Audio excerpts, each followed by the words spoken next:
It's October. It's a new month. Our theme this month is compassion. My topic today is compassion, our next frontier. I feel like I have to acknowledge the fact that this very day is the 11-year anniversary of services starting here in this sanctuary. And this is my pulpit. Entering into the 12th year of that, dear boy, time flies when you're having fun, huh? Compassion, our next frontier, not our final frontier. Every time I hear somebody say that it's the final frontier, it's like, oh no. There's always going to be someplace else to go. And I describe it as a frontier because a frontier is an area that's not unoccupied. Whenever I hear something like Christopher Columbus discovered America, it makes me nuts.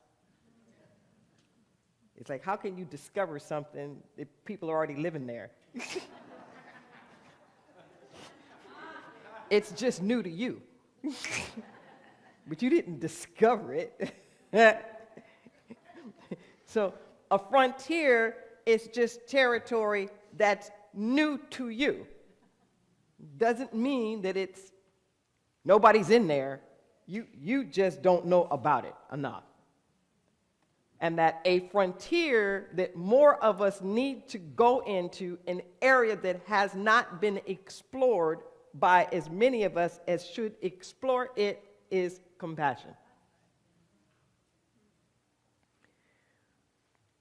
Martin Luther King said 50 years ago that with our technologies, we have made of the world a community, like a world community. But we have lacked the will to make it a brotherhood. We have the capacities to do this big global thing, but there's a place of intent where our technologies and our capacities to do certain things has outpaced our ethics, has outpaced our moral and social maturity. And we can do a lot of things that we have technologies that allow us to do a lot of things that require greater levels of responsibility on our part. You know, when I was growing up, we didn't have the internet.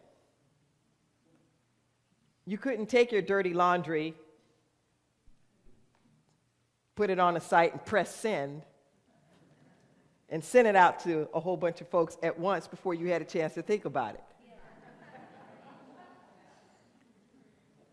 Remember those days when we could say, a picture never lied?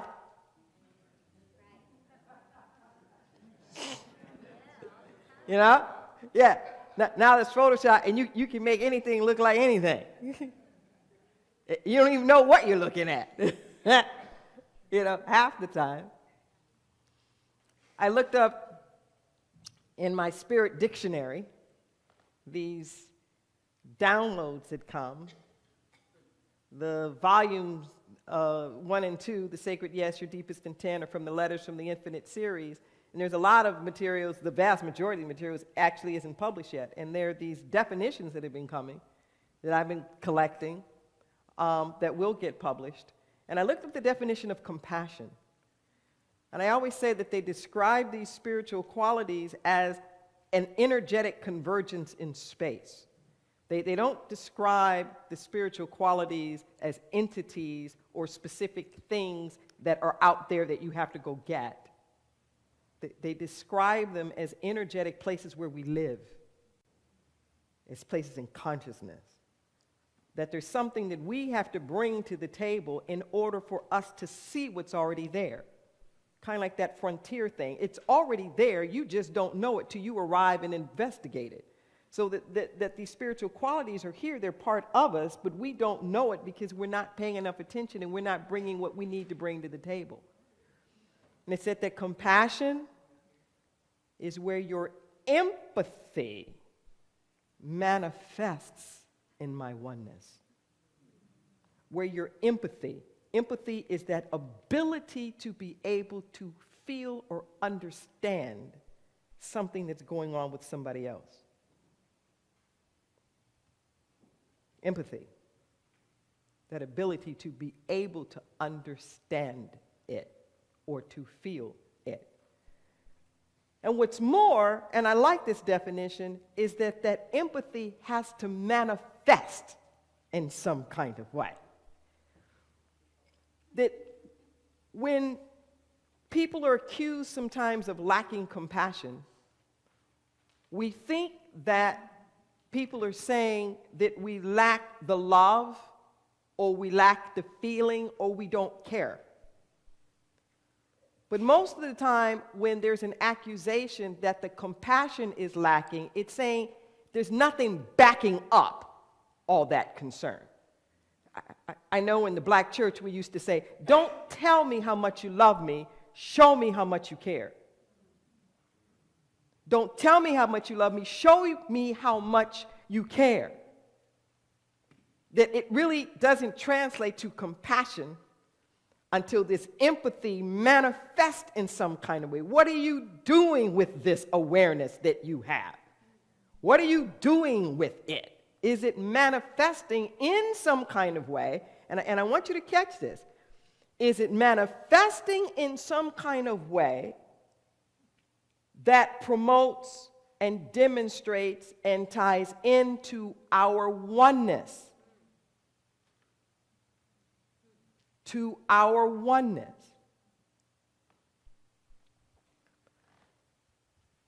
In the US of A here,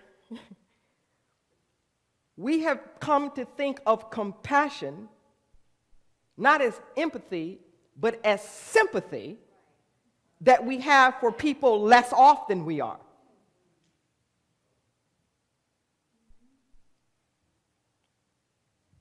Most of the time, when we're thinking compassion, that's what we're thinking. Like somebody's suffering, something's wrong, they're less off than I am in some kind of way. They have less money, they're not as enlightened, they don't have as much power, blah, blah, blah, blah, blah, something or another. And I've been blessed in some kind of way. I have some knowledge, I have some resources, I have some something or whatever. And either through guilt or to make me look good and get credit in the public eye, or a sense of justice to level the playing field or whatever, I'm going to take some of what I have and I'm going to give it or share it or whatnot with you over here. But in my mind, I'm not thinking that fundamentally anything is going to shift as a result of that. Okay? It's kind of like a one-time deposit. And I'm not judging any of this, but it's one thing for us to all come together with, canned goods or turkeys or whatever that is that we're doing at Thanksgiving, and like to make sure everybody, has a good Thanksgiving dinner. But what about the other 364 days of the year that people are hungry? And I'm not saying we shouldn't, let people have a happy Thanksgiving or a happy Christmas. But what I'm saying is that it doesn't translate into true compassion until we recognize it. Two things. One, there's a real need here. This isn't just, we want to make sure everybody has a good Thanksgiving. Folks need something. And I can feel or sense that there is this need. And I'm not just wanting to stop you from being down here. You're equal to me. It isn't that I have more and I should give you more of what you don't have, but You should be empowered. There shouldn't be these differentials in the first place because you and I are one. Your family is as good as my family. Your family deserves as much security as my family does. You need to know that there's food that's going to be on your table as much as I know that there's food that's going to be on my table. That's a different kind of compassion. Can you feel that? That becomes a very different concern. Are we going to end with that understanding like all the world's hunger? I don't know. But we'd probably do a little bit better than once a year on Thanksgiving. We might get just like a little bit more creative with our resources and what we can do if we were coming from a place of real compassion and real oneness. Not there's me up here looking at you down here, but that's me. Wherever there's injustice anywhere, there's injustice everywhere. That I can't be the all that I can be unless you're the all that you can be, that we're all less off if we're not further up. Okay? So there's this way that we treat compassion from a hierarchical standpoint that becomes part of the problem. Okay? That's one. Now, this hierarchical thing goes two ways. All right? And where I find we lack the compassion even more is towards people or individuals or things that we think have more than we do. Oh, I got a on that one. Compassion for people, places, or things that we might perceive as higher than we are. We want compassion for the workers. Do we have compassion for management? We want compassion for kids and children. Is there compassion for parents? We want compassion for kids that have been molested or abused or whatnot. Is there compassion for the abusers? Breathe. Breathe.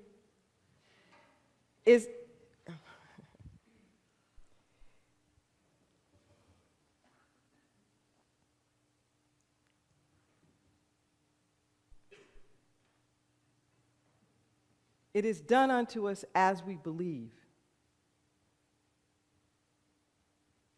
We receive with the same measure that we give.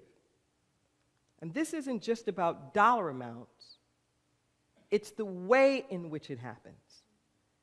So if I'm somebody who gives, but my giving is very conditional, and I'm feeling like somehow or another I have to scrutinize you and determine that you are worthy for me to give to you,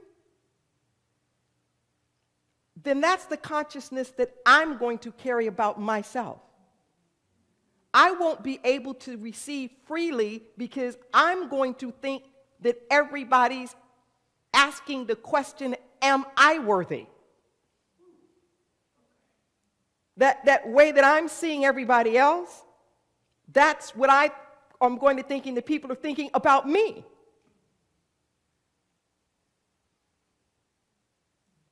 And then my own sense of not being able to answer that question is going to prevent me from being open to God's grace. Because I'll have this story going on in my head about worthiness. I'm not sure if they're worthy for me to give to them. Then it becomes, I'm not worthy. I don't know if I'm worthy for people to give to me or for God to give to me. See, this place of compassion has to start with the idea of the oneness. That if we really believe that there's only one of us here, if we really believe that, then we will stop coming up with conditions and restrictions and different things that's going to keep us apart or keep us from being able to understand and to hear each other. One of the things that I talk about a lot in my diversity trainings is the difference between intent and impact. I can't say this enough. Because if I were to say, what's the biggest stumbling block to compassion, it's this: the difference between intent and impact. We take some kind of action, and we have in our minds what we think we're doing, why we're doing it, and what a wonderful thing this is that we're doing. And of course, everybody should appreciate that we're doing it, especially since I'm doing it for you. Especially since I'm doing this for you, and how good and how wonderful I am, and how much you should appreciate me. After all this that I've done, and after all this that I've sacrificed, and can't you tell how much I care? Well, sometimes the impact on the other person is a little different than what your intent was. Maybe the impact on the other person actually has a few things that are problematic, let's just say, or challenging. Okay? We feel judged, we feel unappreciated, and the compassion stops. We just get in this kind of loggerhead thing. I can give you a few examples. You have some relatives, and they have decided that it would be just a wonderful thing for us to all get together. We haven't seen each other in a few years, so they're going to surprise you. And they have got their airplane tickets, and they're going to show up, whatever that is, at this particular time. They're like, surprise! You can see where this is going. And of course, it's that one time you have this deadline that you have to get this job done, or you're not even going to be in town because you have some conference or something else that you have to do, and you're just not available, and you don't appreciate. You don't appreciate all that I've done, right? But there's no compassion on the part of the one who invited themselves. There's no compassion on their part for what it's going to be or do for the other people. And then the defenses go up, and we won't even be able to hear it. You won't even be able to hear it. Okay. But if we were to come from a place of oneness, and just even flip it around just for a moment, and go, I wonder what that would be like if 4 people descended on my house at a point in time when I didn't know that they were coming and I was unprepared. I wonder what that might feel like. Just a thought. Just a thought. I wonder what might happen here. See, when we have compassion, it doesn't necessarily mean we're going to take different actions, but it may influence how we do it.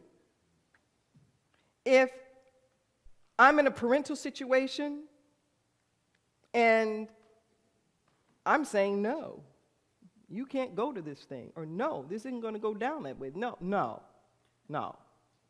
And there's no amount of discussion in here that's going to change that no into even a slight maybe, because this is no. But if I have some compassion and don't just stand in my no, maybe there's something about the request that can be honored. Maybe it won't be honored in that way, but maybe there's something else that we can come up with. Maybe there's something else that can kind of get us to a place where you're not just feeling like, always no. But it's not going to happen unless we have the willingness to want to see through somebody else's eyes. Can you feel that? I've had the opportunity to do some traveling over the last year, and I have been really struck by what I've seen, and it has impacted me greatly in understanding American thinking and culture, and just how individualistically we think. Now, we tout ourselves as being like the greatest country on the earth and the wealthiest and blah, blah, blah, blah, blah. But if you look at almost any measurement, from health, quality of life, we're the highest in teen pregnancy, we're the highest in industrialized countries, we're the highest in infant mortality, we have the highest poverty rates of any industrialized country. I mean, education, it's like you name it, just all these different measurements where we are just so far behind. And yet we keep touting this, we're the best, we're the whatever. And it's been very instructive to me. I've been traveling in the UK and had a chance to be in Amsterdam a couple of weeks ago. And I had heard from many different statistics that the Netherlands was rated like the highest amongst industrialized countries in all these different measurements. And it has been so eye-opening to me. These things may seem like really simple, but as I looked at these things, what I began to witness was what I would call compassion. Was just this kind of awareness of a society and what people need in a society. I'll give you an example of just some few things. So on the buses or the public transportation things, there'll be these areas where it's like not reserve seating, but basically it will say, release these seats if needed to, people who might have these needs. So we always think disabled, that kind of handicap, or disabled, which reinforces this thing that I'm talking about, up here, down there. Well, what you will see is a little icon of a pregnant woman, something that looks like this, like a cane, you can see it may be somebody, elderly or something, a wheelchair symbol. But these different things that here I'm going to kind of convey to you that there might be people, for whatever reason, could really use these seats. It's not about they can't or capacity up here. In parking lots, once again, that idea of handicap parking, well, parking reserved closer up in the front that says families area. How sweet, how nice. Because you know what that's like. If you got a bunch of little kids and you're trying to do the stroller and the seat cart and go get the basket and all, and it's like, ugh. Or little toilets and the bathroom with little sinks with the little toilets. The free local newspaper that just has the ads and stuff in it, actually racks on the bus, pick one up and put it back, there for you, anticipating that you might want that. Just the simplest things, even how things were marked. The universal health care. Now, I know this is a lot of drama in the United States right now.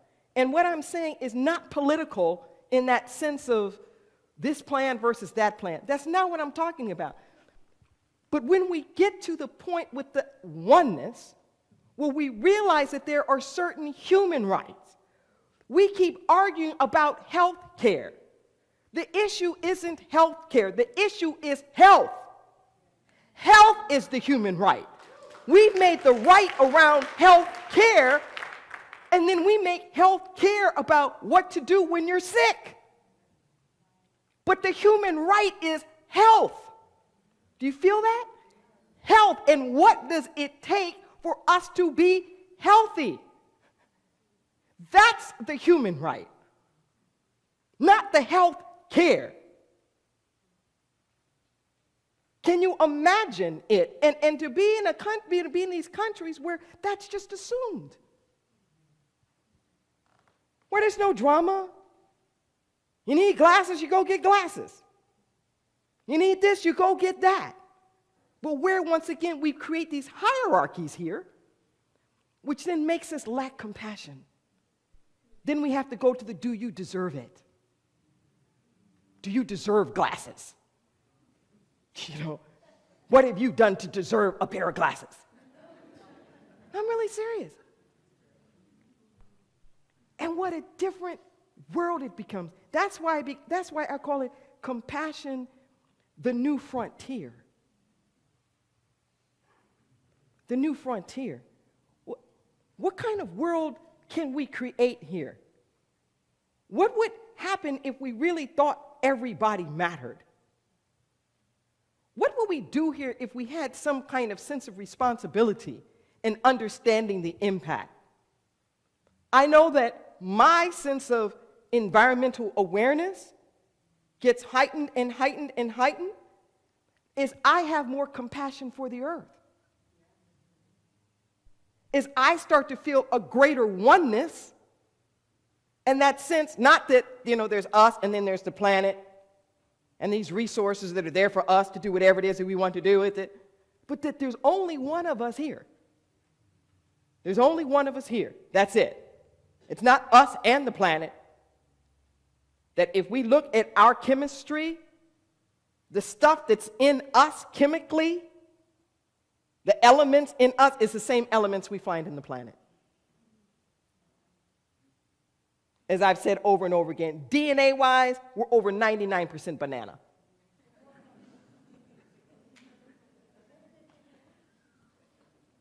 Do you feel what I'm saying? We're all in this together.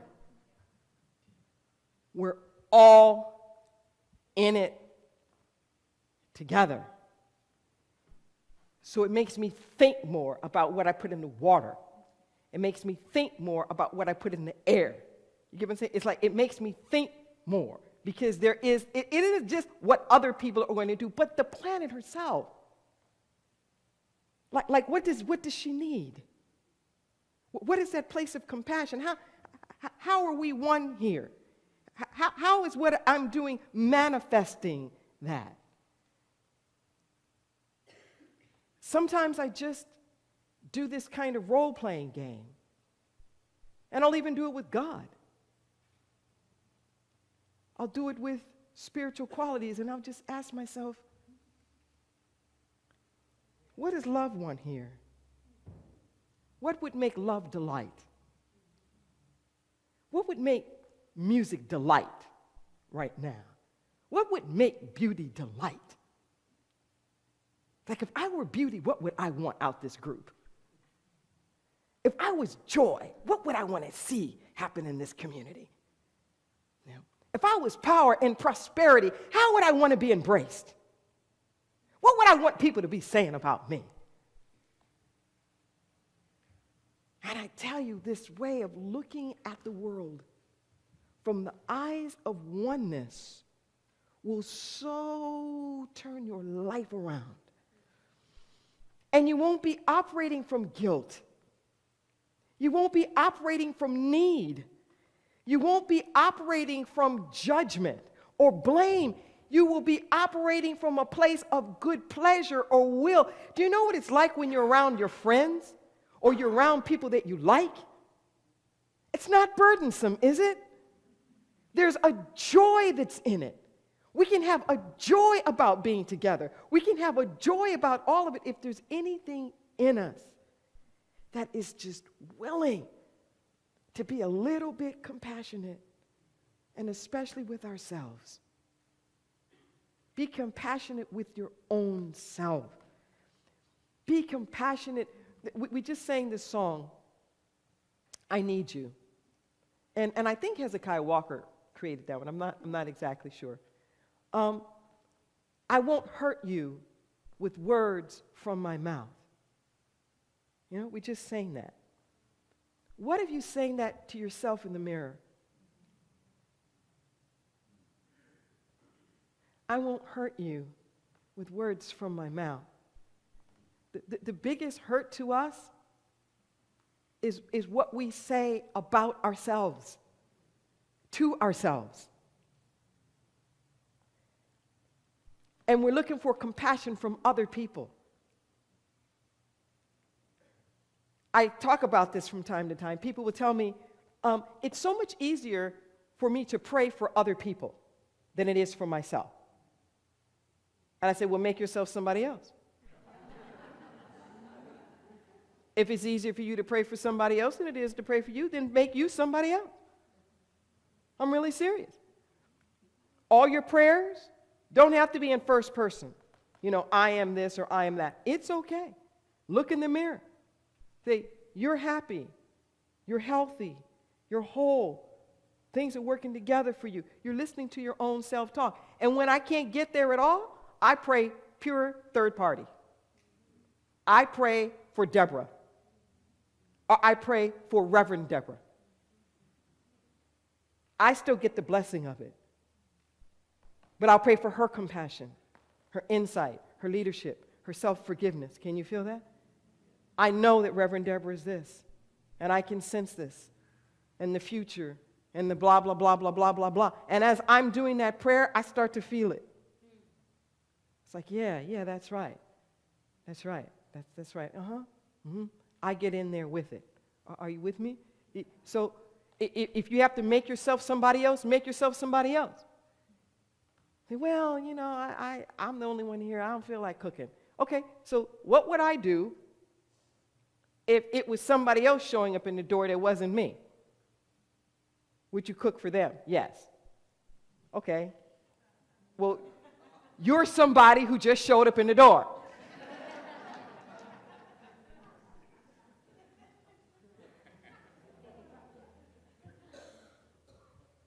Try it. Try it. And I guarantee you that everything will go up. Your sense of possibility will go up. Your enjoyment will go up. The pleasure you get will go up. You'll be less botherable. You'll be less annoyed. There'll be less of a sense of divisiveness, of division. You will start to experience a greater sense of oneness. You will give more easily. You will receive more easily. We keep talking about this We Circulate program that we have going on, and I want to encourage everybody, everywhere, to really consider this. It's just a pay it forward. That's all that it is.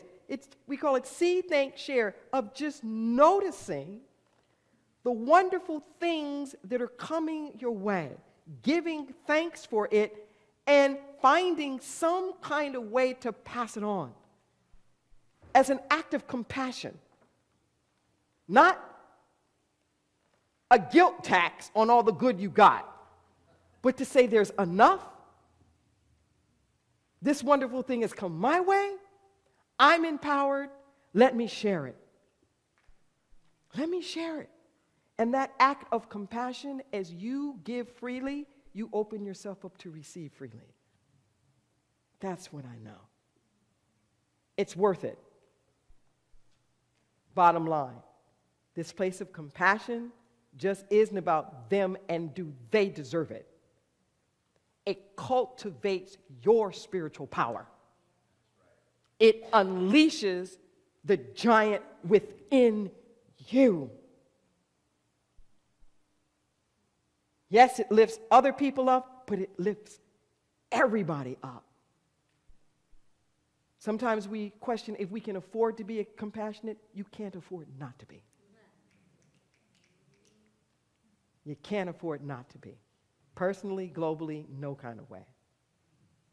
Let's pray. Let's pray.